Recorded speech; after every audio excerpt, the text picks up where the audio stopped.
The fight for survival in Haiti has become just that. With such desperation for water, aid distribution quickly turns to panic.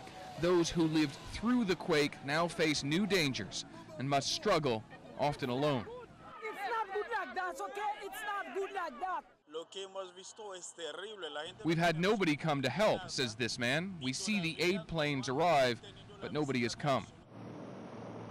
Today, aid supplies started to arrive en masse, in part due to the arrival of this aircraft carrier, with 200 soldiers and 19 helicopters.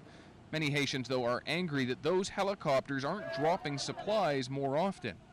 Military officials worry such airdrops would lead to riots. Rescue operations also continue, some of them incredible. Then there's this man, a waiter at a hotel. Being in the elevator at the moment of the earthquake saved him from the collapse of higher floors. It kept them from getting crushed, probably kept them from getting debris falling on them, so it's probably a safe bet that that elevator car served as a protection for them. But thousands remain buried, and it's unknown in the heat how many might still be alive. It's now been more than 72 hours since this quake struck, and that's typically considered the window of opportunity for saving anyone trapped underneath the rubble. The chances of finding them now are extremely remote, and so a lot of the concentration is on helping the living. With such widespread destruction, more than 300,000 people are homeless, living in tent cities or being trucked out of the capital with whatever they could salvage. They need water, they need this, they need that.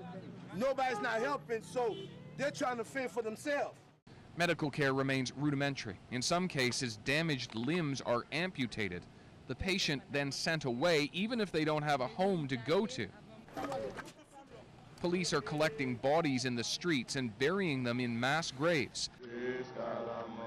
50,000 shoveled away since the quake. A terrible scene replayed over and over, on display for those who have already suffered so much. And yet, in this culturally rich society, the spirit endures. These are a people already impoverished, who have known hardships for generations. This, obviously, though, is the worst blow yet. Amanda, as we've traveled through this city, we've met a number of Haitians who say they have friends and relatives in Canada, and they're frantic to get in touch with them to say they're okay. But phone communications are still very sporadic and will be for the next couple of days at least. So if you do have a loved one in this country, there is some hope that they're okay.